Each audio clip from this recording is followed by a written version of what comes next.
Welcome to the Sustainable Mobility in Metropolitan Regions in ASEAN SMMR project. Today, I will be providing you with an introductory PTV Vissim training. And before we get into it, a little bit about PTV Vissim. PTV Vissim is a powerful micro simulation tool or software that enables traffic engineers to develop, test, and appraise transport concepts in a virtual environment. And essentially what this means is using this tool, you can build a digital replica of what's happening in the real world of, say, a particular location in your city, and you can build this into a computer environment.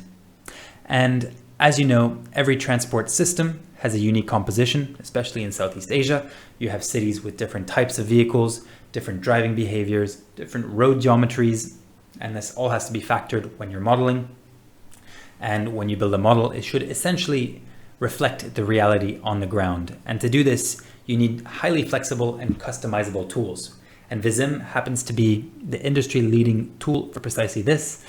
And in Vissim, you can create complex street networks with all kinds of road geometries. You can model all kinds of vehicle fleets, whether you have a high share of motorbikes or mopeds or tuk-tuks. And you can also model the interaction of such vehicles with pedestrians. And in Vissim, you can then calibrate your model to reflect local behaviors. So in some locations, people drive more aggressively, or in others, they drive less obediently. And in the case of Southeast Asia, in particular, Cambodia and Vietnam, where there is a high share of motorbikes drive in quite a unique way, where they overtake on both the left and the right. So that has to be factored into your models if you want your model to be realistic. And if you want more information on modeling, so the different types of models, the different scales, the different applications, please do watch the introductory lecture video that will be included in the Knowledge Hub. And without further ado, let's get started with the introductory Vissim training. This is a basic step-by-step tutorial in which we will develop a simple T-junction that looks like this. So we will attempt to build this, and we will do all of this in the PTV Vissim student version, which is a version of Vissim everyone can access online. I will show you how to find it. Open your browser of choice, type in PTV Vissim student version, click on the first link, and here you have two options, PTV Vissim and PTV Vissim and Viswalk. We want PTV Vissim and Viswalk. Click this link and it will automatically start downloading. It's quite a large file, so I will let you download that. While it's downloading, I would like to also point you to the different files that I will include in a drive that you can also find in the Knowledge Hub. And to support this training, we have a presentation which provides step-by-step instructions to support the video. We have sample model files. So today we will build a T-junction in Vissim, and we'll do this in 6 different steps. So if you get lost along the way, you can open up one of these files, which will help you catch up. So if, for instance, you get lost with vehicle routing decisions, but you want to keep up with the training, it will be a live training and we will not be able to necessarily wait for everyone to catch up if time does not allow for it. So you can open up these files and it will get you to the location where the rest of the class is. And lastly, we have a video folder, which is where you will be able to find this video I am recording right now. Now I will assume you have or fully downloaded PTV Vissim.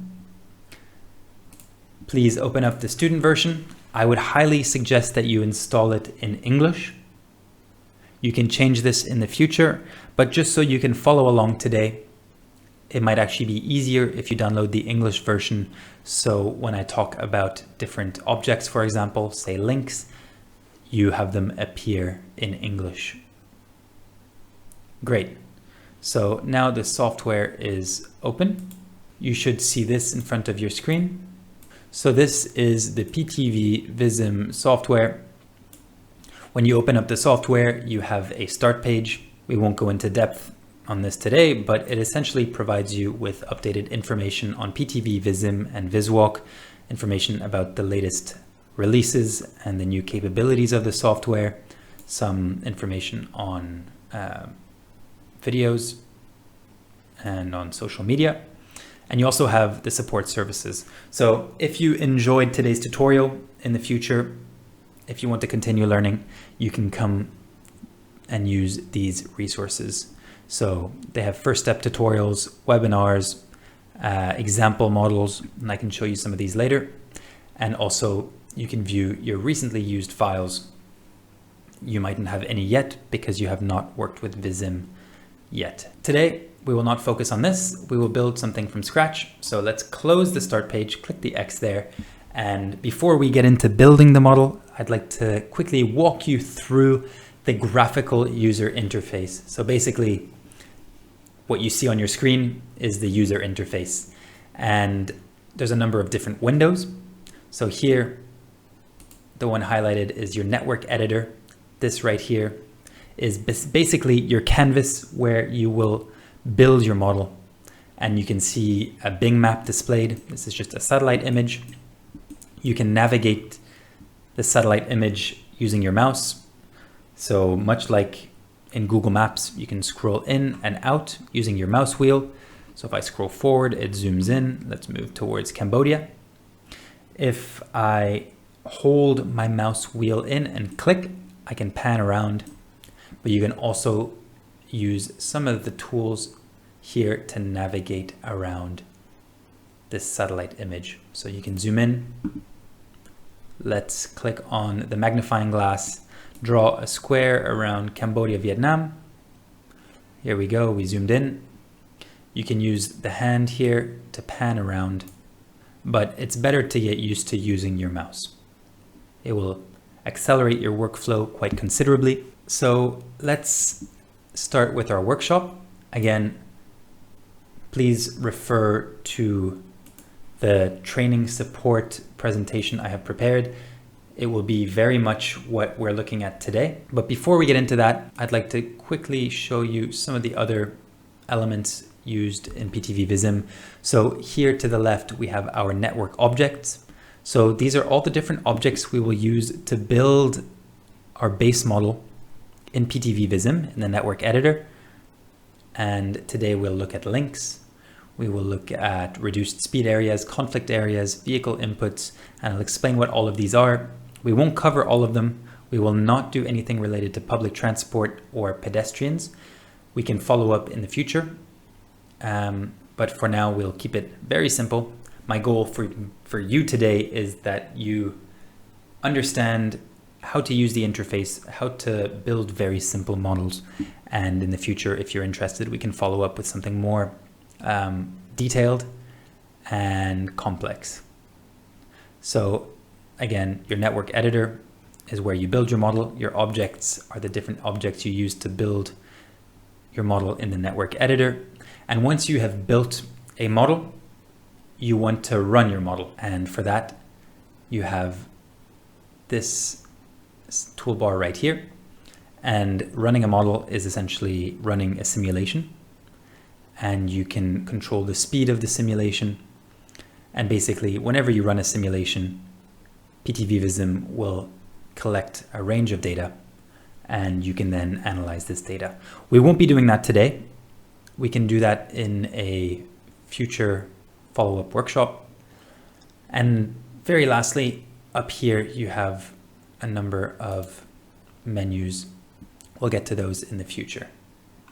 So that's an overview of the graphical user interface. Now, I would like us to navigate to Phnom Penh. So you can do it manually and zoom in. If you know the Mekong very well, you can easily zoom into Phnom Penh, or here there is a location icon. If you click on the icon, type in Phnom Penh, click Phnom Penh, it will take you to Phnom Penh. Great. Next, I would like to build a simple model, and please build exactly what I build today. In the future or after this tutorial, you can go to a different location and try building something yourself. But for today, let's go to Kopich or Diamond Island. And I think this is the diamond of Diamond Island. And I would like us to model just this small area right here.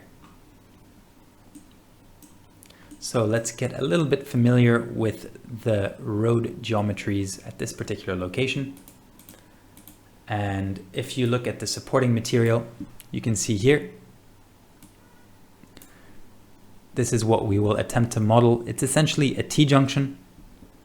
So a road here approaching an intersection here, and a 2-lane road here, coming here. And I have checked it out on Street View. So this road or lane right here is a road with 2 different lanes. They're quite wide. I would estimate around 4 meters each. So this is this location, and now over to this location. Here we have 2 lanes. They're not as wide, maybe 3.6 meters each on either direction. And just bear that in mind for when we start building our model. Okay, so now let's start building our network. So I'd like to ask you to zoom in to this location. We will first draw this road right here. And again, this is our network editor to draw a road, which is called a link in PTV Vissim.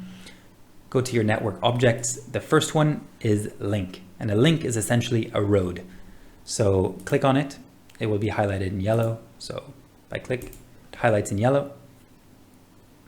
And before we draw it, I would just like to make you aware of one very common function that is a bit strange at first, but you will quickly get used to it.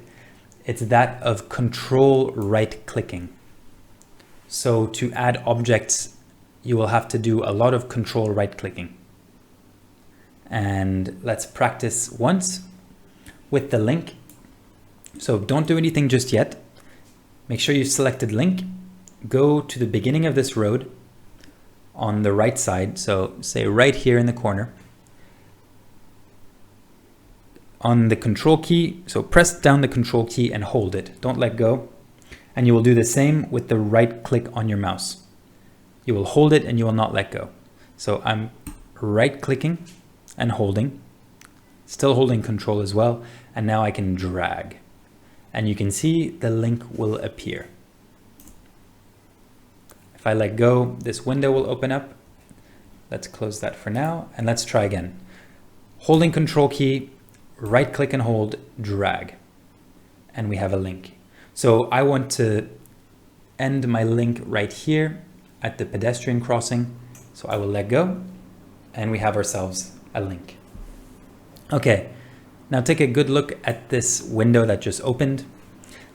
Those are the parameters of the link. So link number 1 is the first link we have drawn in our model. So it is automatically number 1.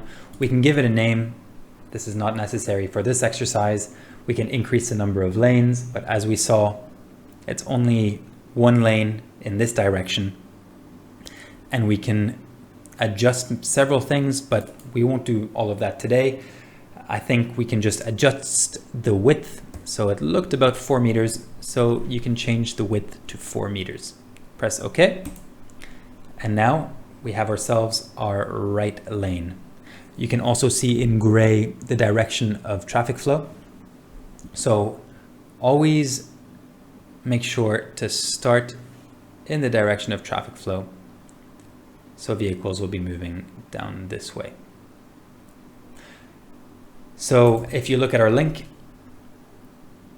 you can see it's not well adjusted to the road geometries, the real road geometries. There's a slight curvature, so we would like to factor that in.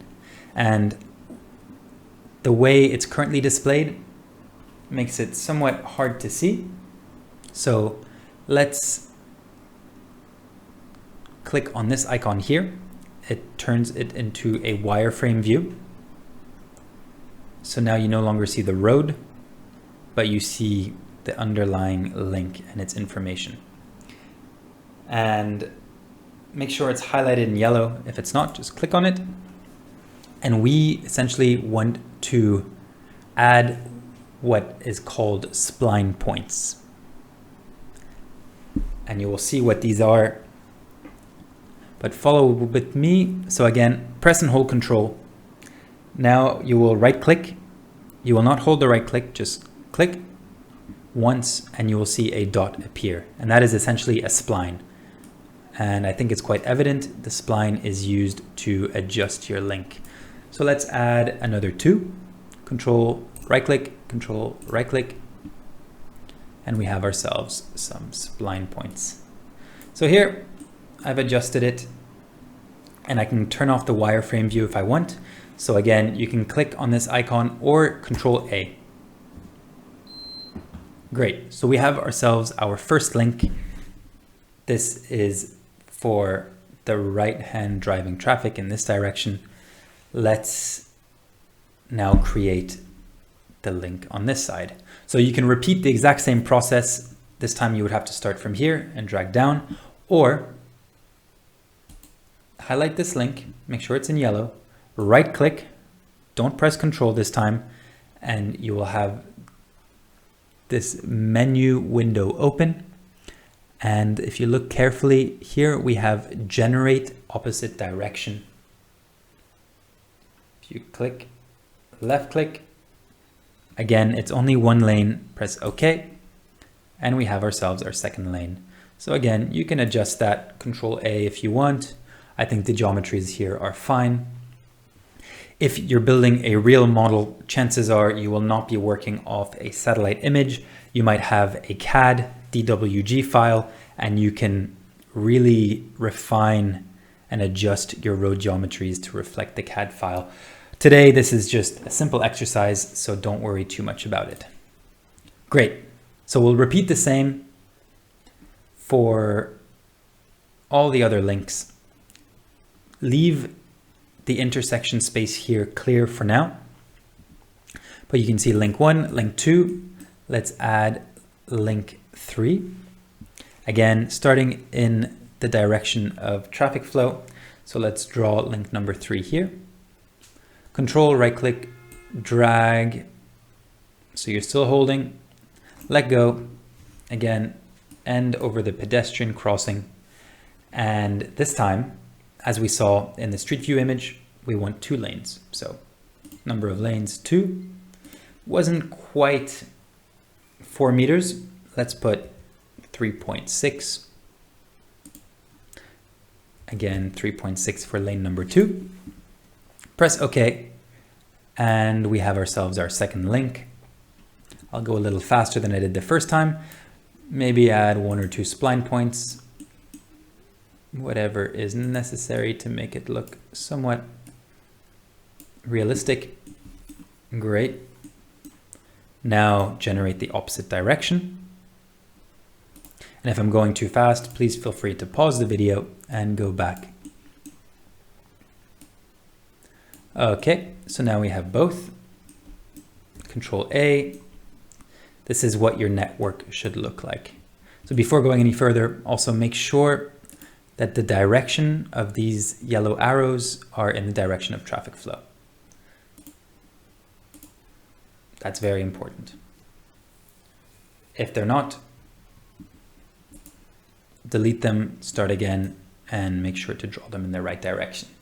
Okay, so obviously now we need to repeat the same process and draw the links on this side.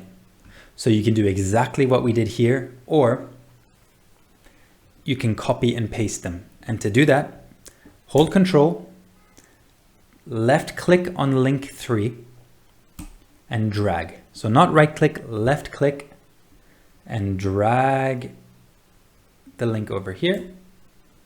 And basically you copy and paste the link. So this is one way you can do it. You can draw it manually, but it's good to speed up your workflow, especially if you're building very big models. There's a lot of little tricks. I'll toggle to wireframe, Control A, adjust it there. Same again, Control left click, drag. Let's draw this lane. Lane number 6. And once I've done this, I have finished drawing all my links. But now, of course, we need to connect up these links. And for that, we use connectors. How does this look? Good. It's good if they don't overlap too much, because then your vehicles will drive through each other, which is not realistic. So I'm happy with the geometries. It's not perfect, but it's good enough for today's exercise. So let's go back to the wireframe view, Control A, and we want to now link up the different links, and this is done using connectors. So this is why it's very important you drew your links in the right direction.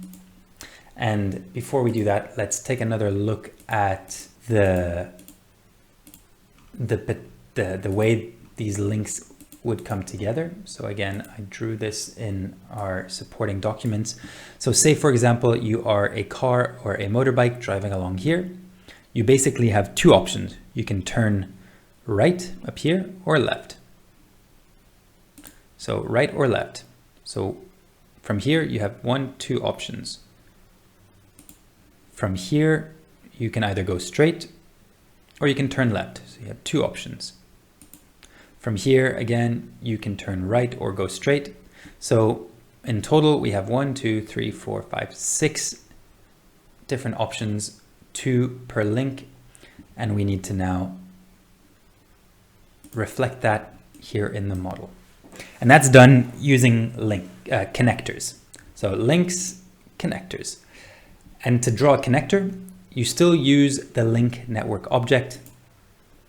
Let's start with link number 1 and connect it to link number 5. And to do that, let's go close to the end of link number 1. Again, Control, hold, right click, hold, and drag. And you'll see a blue link appear. And we want to connect this link over here, as I showed you. And let's connect it on the right lane. There's many ways we can make this more detailed, but we'll keep it simple today. And once you've brought it over into this link, you'll see it turns purple. So links are blue, connectors are purple. Let go. A very similar window will open to when you're drawing a link. And here you can change the number of splines. You can do them manually, so Control right click, or you can, let's start by adding 5 splines, and it automatically adds some curvature, which looks good enough to me. So now link number 1 connects to link 5. Now let's connect it to link 4. Exact same process, Control right click and hold, drag, and connect it to the left lane. And I'm quite happy with the curvature, the geometry of this connector.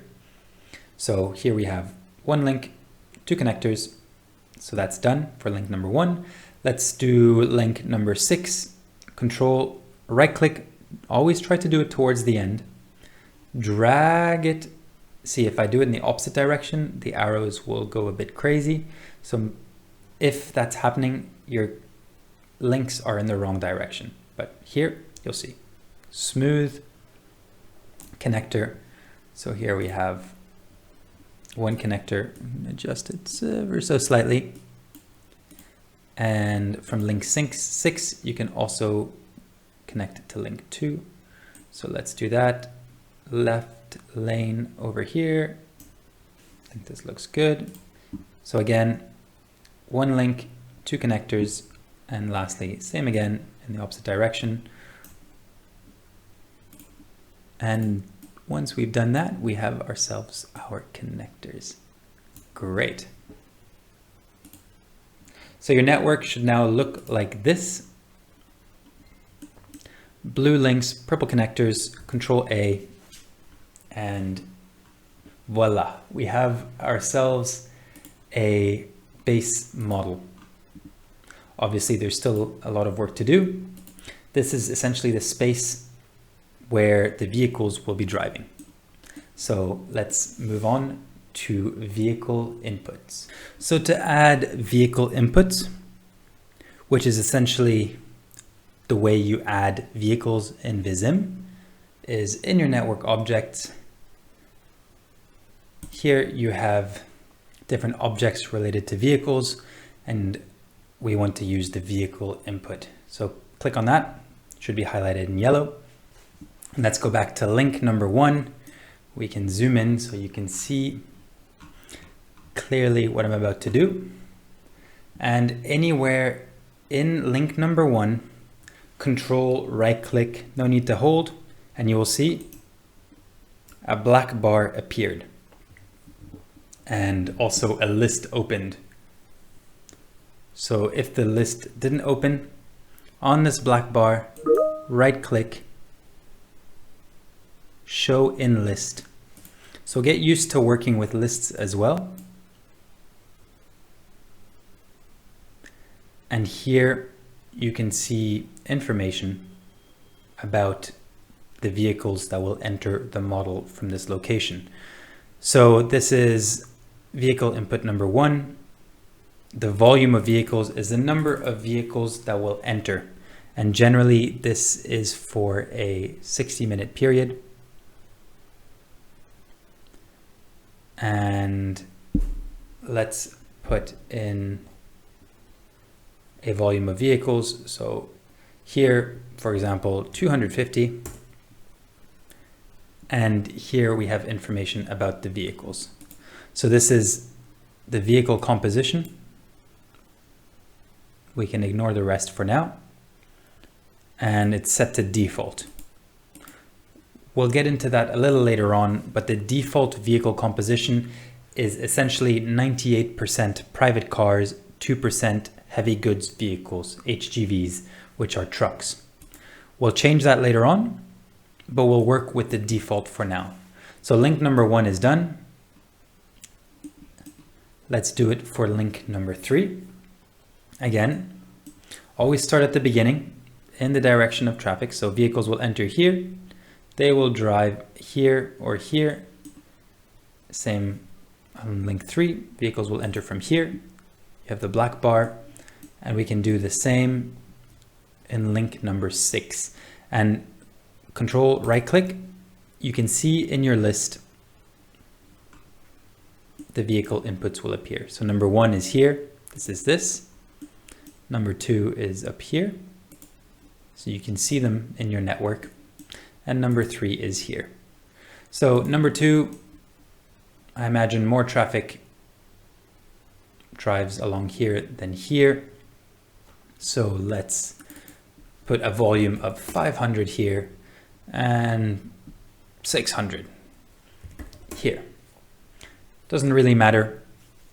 If we were building a real model, this is data we would need to collect. So you may need to go here on a given day of the week, maybe during the morning peak hour at 8 o'clock in the morning, and you count every vehicle for 1 hour, and that's how you would get your volumes. So now we have our vehicle inputs.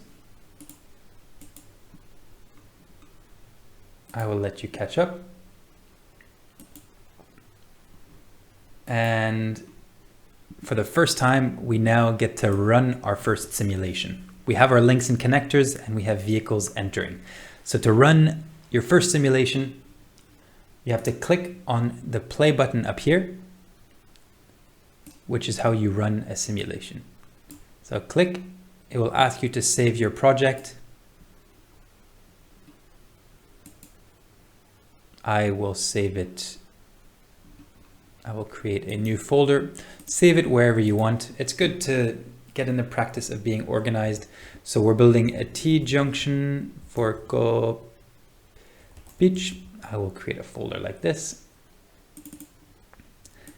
Let's call it, it's our first file. In case the software crashes, we can also go back to this file. And we can say base.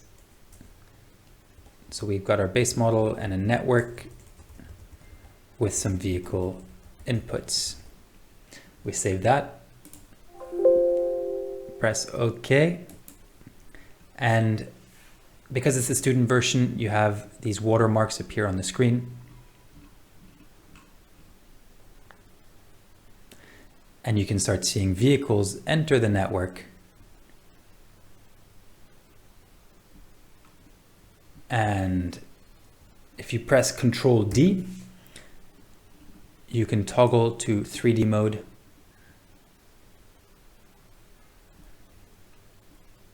And click and hold the mouse wheel to navigate around. Press Alt and mouse wheel to pan around like this. So I don't have the most powerful graphics card, which is why the screen is flashing. And take a good look. Does anything look wrong to you, or is anything missing?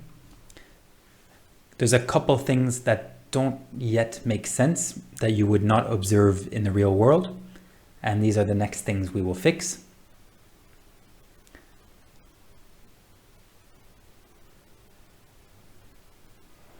So right now, cars are randomly turning left or going straight. So we need to set routing decisions, and I'll explain exactly what those are. When vehicles turn, generally when you enter a curve, you slow down. So we have to create reduced speed areas. And also, if you look closely, sometimes vehicles are overlapping here, driving through each other. See, I think we almost missed it. If this car arrives, see here, the vehicles are driving through each other. They're not aware of each other. So we have to make them aware of each other. To pause your model, when you're running a simulation, you can press the space bar and you can see individual time steps. And one other thing you can do is double click on a vehicle and you can enter the vehicle. Okay. So first things first, let's stop our model. We're now in the 3D mode. Again, in the navigation pane, you can click on this, turn it on and off, or you press Control D. So there you have just run your first simulation. And that's a good first step. And I hope you're used to control right-clicking by now. And as mentioned, let's now imagine we had set data and we knew how many vehicles, we knew the volume of vehicles, but we also knew the turns of the vehicles. So if, say, link 1, we know how many vehicles turn this way and this way, which is data we don't have, but let's make it up. We can use dummy data, invented data. So in your network objects, below vehicle inputs, you have vehicle routes. So that is going to be the route that vehicles take. In link number 1,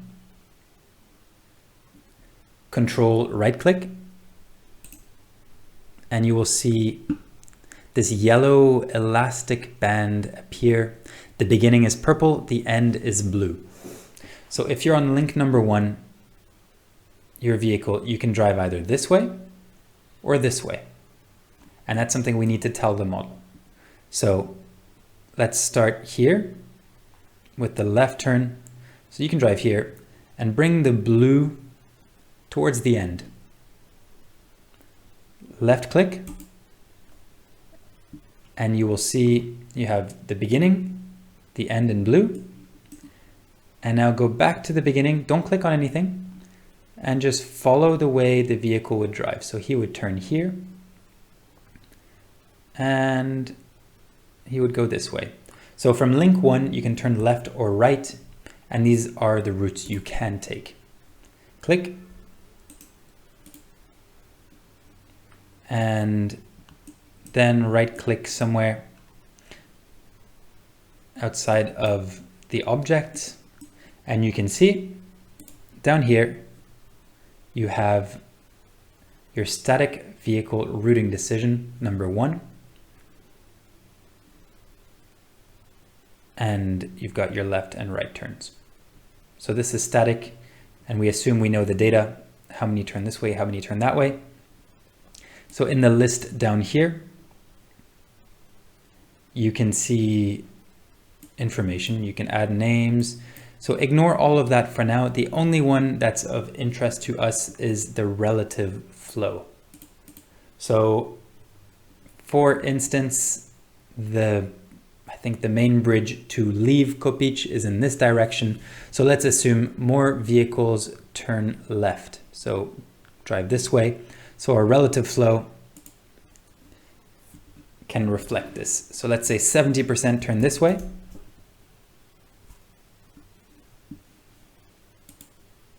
And then 30% turn this way. Your relative flow can be an absolute number. So we have 250 vehicles that will enter from here. I could put 200 going this way, 50 going this way. I can put it as a percentage. So that's the breakdown of who goes where. So that's for link number 1. Let's repeat the same process. Again, I think it's easier if we start link number 3. No, Control Z. Make sure it's purple. Let's start by driving straight. Okay, so we'll create this routing decision, and we can create this routing decision. So again, there's 2 options in a T-junction.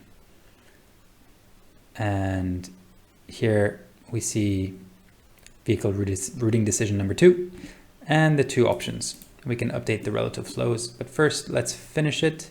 So now we have to draw this one. Control right click, drag it over to the end. It's good to keep these towards the end of your links. Keeps it nice and tidy and easy to see. So here we now have in our list, we can see 1, 2, and 3. So these are the purples. And in each one, we have 2 blues. So if we highlight all of them, you can click or like this, you can see a complete list. So there should be 6 here. Yeah. So let's adjust those. The first one, we said 70% turn to the left, 30% to the right. So vehicle routing decision number 2, let's say a certain amount will go straight, a higher percentage, maybe 60%, drive straight. So we'll put in 60, that means 40% will turn.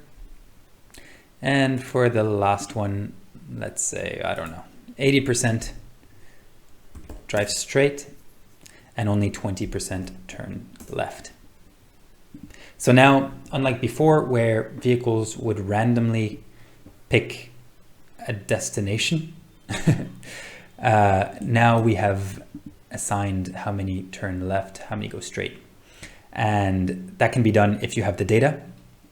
If you're developing a model or a scenario of something that doesn't exist yet, this data doesn't exist. And there are instances where you can, instead of using dynamic, you'll use a dynamic route. So the vehicle will automatically pick the route that is best suited, generally the shortest path. And you don't have to tell the vehicle will make its own decision based on a certain logic. But we won't be looking at that today.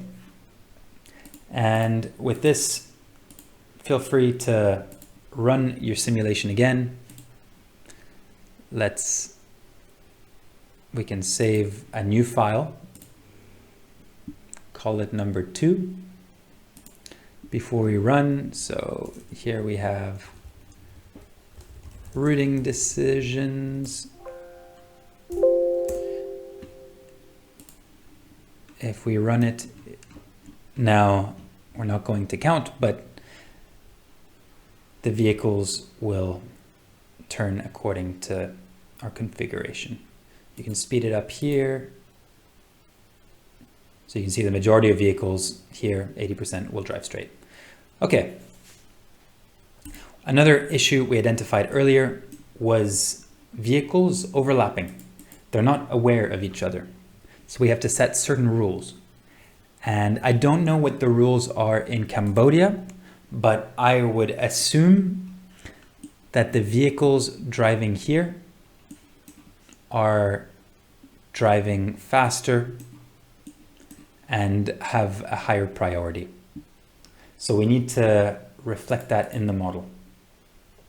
So I turned on conflict areas in the network objects, and this shows us all the different conflict points. Just to make it more clear, we can still see our vehicle routes. So in the vehicle route network object, click on this icon. This is how you adjust the colors and the visibility.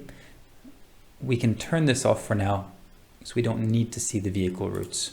And you can see this is now grayed out. Okay, now we can better see our conflict areas. So these are areas where vehicles can overlap. And it takes a bit of time to get used to these, but I think we can start lane by lane or link by link. So say you're driving on link number 1, you can turn left or right. There's no potential to overlap here. There is a potential to overlap here with the vehicles coming from link number 6. So here we have a conflict point. So we'll have to solve that. Here we also have conflict points, and here as well. So I'll assume that vehicles here have priority. So say you are driving down here. Here there is no conflict. There's no one that can drive into you. Here, however, there is. So in this location, we will give priority to the vehicles driving on the 2-lane road. So over this conflict area, right click, and you have to set the status. It's going to be 2 waits for 1 or 1 waits for 2. Let's start with 2 waits for 1. So that's wrong. Green means he has priority over red. But in this case, we want driving straight to have priority. Okay, so he will drive. If a vehicle is here, a vehicle coming from here will stop or slow down to let this vehicle pass. So I hope that makes sense. It'll take a bit of time to get used to. Same again here. So 1 waits for 2. It can be some trial and error sometimes. So a vehicle driving here will drive straight, and chances are he will not be obstructed by a vehicle coming from here. Same again here, 1 waits for 2. And we can imagine a similar scenario on link number 6 connecting to link number 4. So 1 waits for 2. So these are good. Again, I have not done anything to this one because there's no conflict here. This is one vehicle. It can go left or right or straight, or right or straight. Another conflict point is here. If both these vehicles end up meeting at this location, no one has a set priority. Some countries have specific rules, but in Cambodia, I think it's undetermined. So they will randomly, whoever is closest will continue through, but they will not overlap. Same here, so this would be undetermined. This right here is fine, there's no overlap potential. So I think this is good. So these are our conflict areas. Great. So I will save this project. That is number 3, conflict areas, save, press OK. And now if we run our simulation,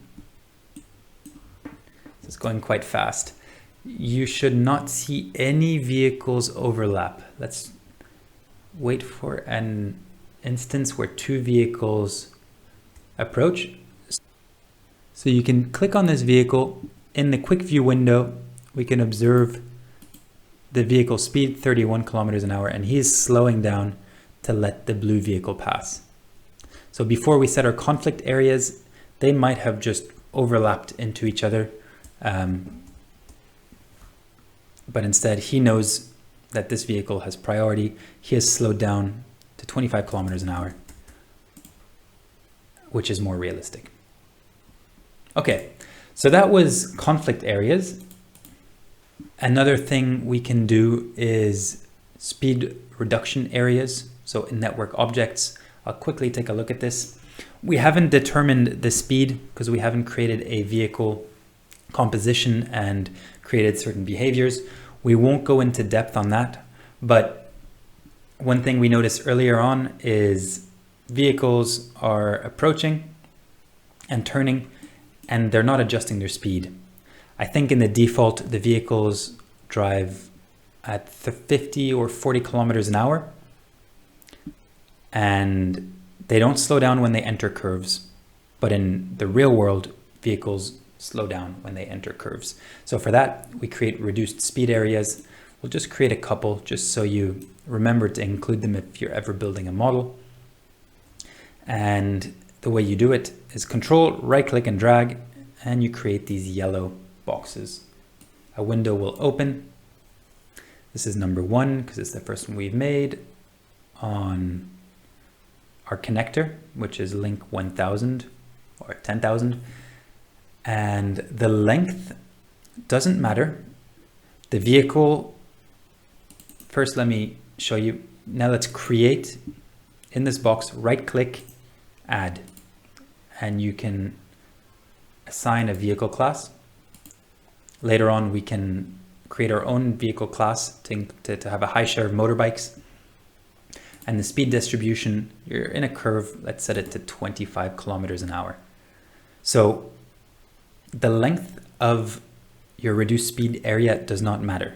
The vehicle, once it enters it, it will be driving at 25 kilometers an hour, and it will slow down as it approaches it. So if it's very short, the vehicle will still slow down approaching it, and once it's inside, it's 25 kilometers an hour. So press OK. Let's Control left click and copy that. Again, this is the type of data you might want to collect in the real world on vehicle speeds as they take the corners, and this will depend on the road geometry. So we can save this, and just one example, let's find one example. Slow down the speed, click play. So this vehicle is approaching. Let's, in the quick view window, he's driving at 50 kilometers an hour. Okay, so cars, their default speed is around 50. So obviously cars don't drive at an exact speed. So if we set it to 50, there is a range. Sometimes they go over, sometimes under. And this vehicle is turning to the left. And you can see the moment it enters, it's at 25 kilometers an hour. Again, it's not exactly 25. That would not be realistic, but it's a range, plus or minus 1 around 25, for example. Okay, so that's another item or element you can include to make your model more realistic. Next up, let's create our own vehicle composition. Okay, so as mentioned, we will create a somewhat more realistic vehicle composition. So the vehicles that you will see will reflect more what you see in the real world. And in Cambodia, there's a very high share of motorbikes or mopeds. So we will add or customize the vehicle composition to include a high share of mopeds, say upwards of 90%. And to do this, it's a 5-step process, and we will not be customizing the behavior. I just want to show you how to import a 3D model and create a vehicle composition. So first things first, please go to base data. So in the top here, base data, 2D and 3D models, because we need to load up the model in the software. So I've clicked on that, and you can see the list has opened up here All the lists we previously worked with, we can close so we don't get lost. And now we just have all the 2D and 3D models. So I think you can double click here and you can see the 3D models.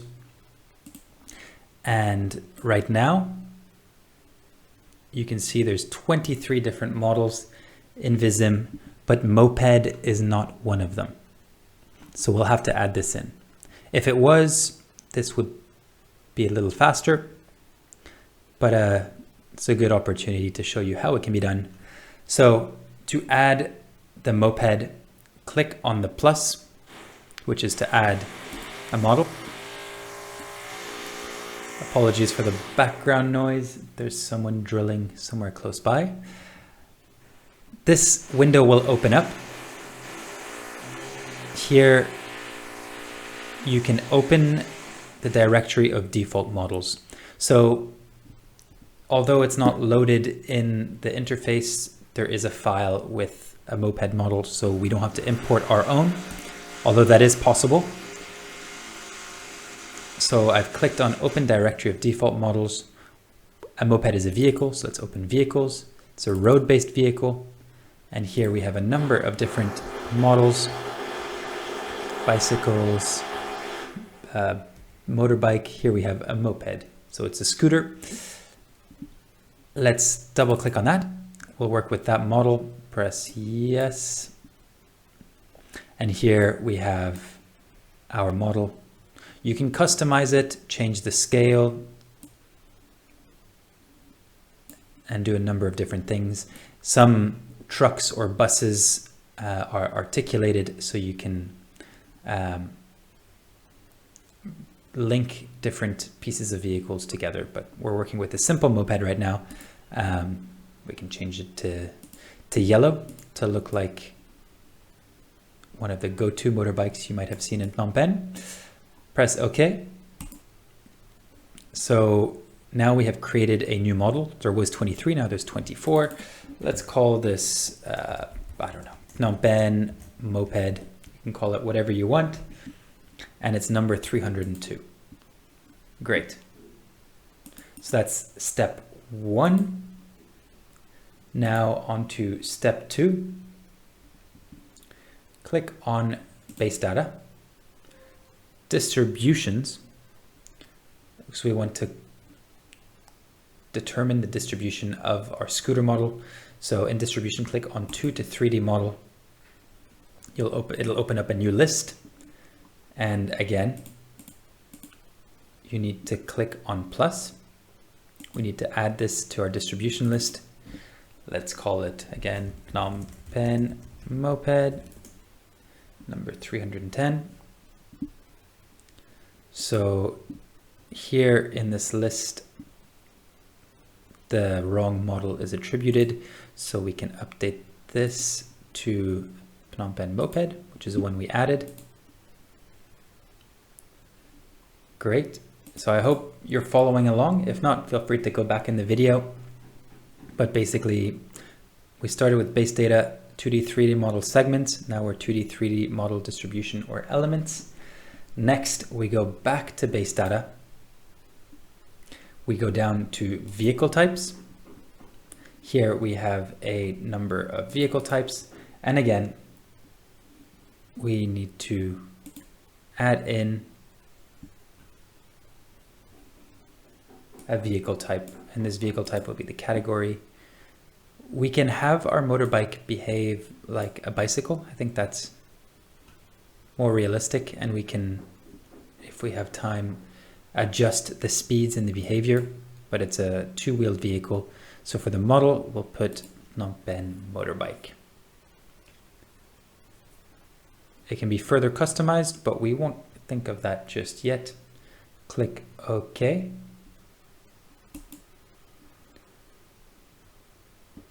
Great. And now if you go to traffic, we can finally create our vehicle composition. Vehicle compositions. Right now we were working with the default, which is 98% car at a desired speed distribution of 50 kilometers an hour. So that is not what we want. Let's create a new one. Let's call it Phnom Penh. This will reflect the Phnom Penh traffic. So we've created a new vehicle composition. Here we can customize it. So we can have 630 is the moped. I must have forgotten to give it a name. So 630 refers to the vehicle type. Let's call it moped. So here we should see moped. The speed of a moped, let's say 40 kilometers an hour. And this is a distribution of speed. So it's not exactly 40, it's around 40. In Phnom Penh, what else do we have? I won't be introducing any tuk-tuks. I would need to download a tuk-tuk model. You can download 3D models, say from the SketchUp library, and import them into the software. But we'll save that for a future video if it's of interest. But in Phnom Penh, we have cars, and we have, what else do we have? HGVs is heavy goods vehicles. So we have a small number of them. And mopeds dominate. Let's say 90% of vehicles we observed at a specific time of day were mopeds. 8% were cars, and 2% were heavy goods vehicles. Maybe the cars were driving a little bit faster, and the HGVs were driving a little bit slower. So again, I'm making this up. And now we have created a new vehicle composition. And now we need to tell our network that we want this vehicle composition to display, the Phnom Penh vehicle composition. So let's go back to our vehicle inputs, which we worked with earlier on, these black bars here. So we can right click, show list, and we can see our 3 vehicle inputs. So number 1 is here, 2 is here, 3 is down here. I've highlighted all of them, and you can see the vehicle composition is set to the default. So 98% car, 2% HGV. We want it to be Phnom Penh. Here we go. So that will be our custom vehicle composition. Let's save this to say number 4. Vehicle composition. It's just good to getting used to saving separate files so you can go back and see your progress incrementally. So shall we, let's run our model. Control D to enter the 3D mode. Let's zoom out, and here we go. We can see our mopeds. If I go a little closer.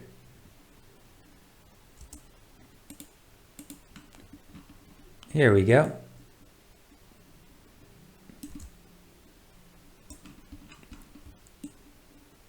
And every now and then we will see a car, and more seldomly we will see a truck. So we can speed up the model. There we go. So 2% of vehicles will be trucks for the entire simulation run. Okay, so that is how to create a vehicle composition. The very last thing I would like to show you, and then if you have any questions, feel free to contact us, or any recommendations or any suggestions as to what you might want to continue learning, please let us know.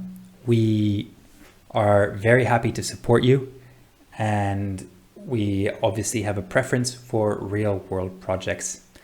So if there's ever an opportunity for us to work with you, where we select a real location, collect real data, and develop a real model, and then use the model to test different scenarios. So for example, here we could test the impact of introducing a bus lane, a cycle lane, of introducing traffic lights, which you can do in the real world. You can build the infrastructure, but obviously it's very expensive.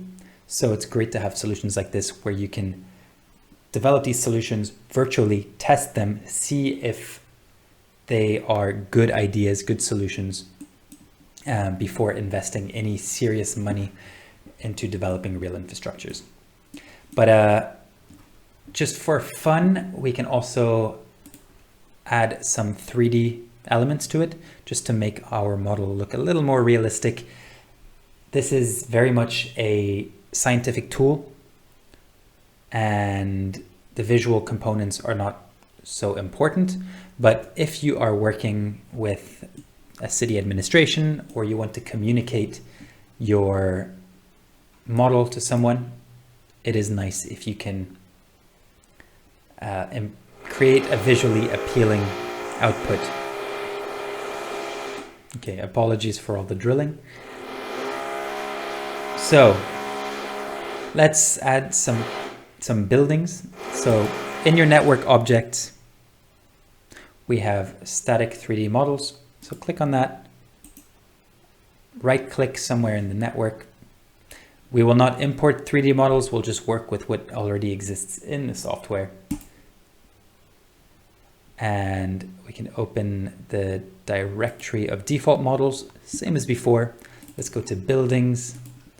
What options have we got? I think that's a good option for this corner here. Yeah, let's work with that. Press OK. So this model has now appeared here. We can rotate it. So press Alt, the Alt key. You can see the rotation symbol appear. Let's rotate it like this. Again, it's not perfect. If you're working with an architect, or if you have SketchUp, you could draw this building yourself. So here we've positioned it like this. If we go to the 3D view, Control D or click here, and see the building appear. Yeah, that looks okay. Obviously it's not the real building, but this is just an example. Let's add some trees now. Again, let's go back to the 3D models, vegetation. Let's find ourselves a nice tree. This one's good. These ones are a bit big. Yeah, let's work with this one. They have mango trees in the real location.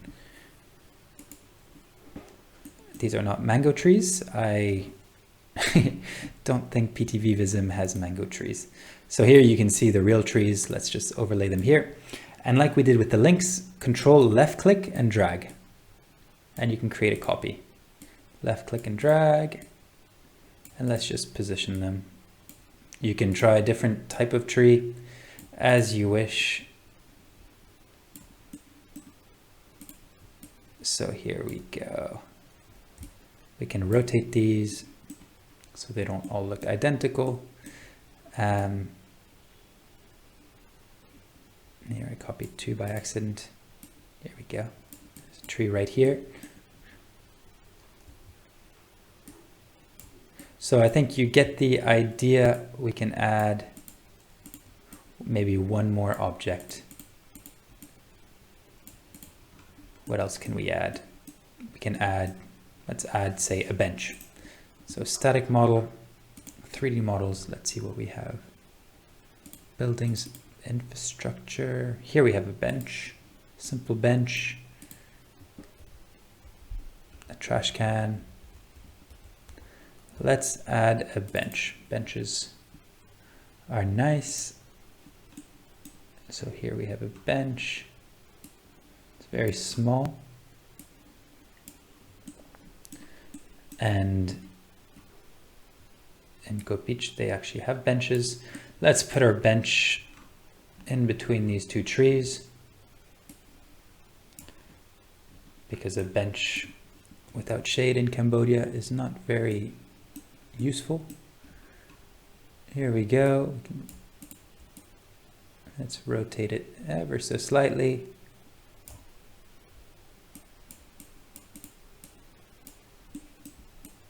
And we have a bench. And just so the model doesn't look so empty, let's also include one more building. Let's see. Again, if you have the SketchUp files of the actual buildings, or you can just draw abstract squares and import them and make it look a little more realistic. But I think that looks good for now. Here we go. So let's save our file, save as. Step 5, 3D. And for the very last time, let's run our simulation. And yeah, be proud of what you have created. This was very much an introductory tutorial. There is a lot more we can do in Vissim. This was a simple T-junction. Obviously, there's very complex infrastructures, and Vissim, through trickery and experience, you can create all kinds of models. I hope you enjoyed. If you have any questions, do please get in touch. My email address I can write right here. It is conrad.richardson@gfagroup.de. Any questions, email me here. If you use LinkedIn, you can contact me there, or you can look up the PTV Vissim forum where you can ask any questions, and the very large Vissim community can come and support you in answering any questions you might have, including the PTV professional services. So that's it from me. Thank you so much, and stay tuned for more tutorials and more lectures on the topic of modeling, but also light electric vehicles, sustainable urban mobility plans, multimodal interchange hubs, and much, much more. Thank you. See you later.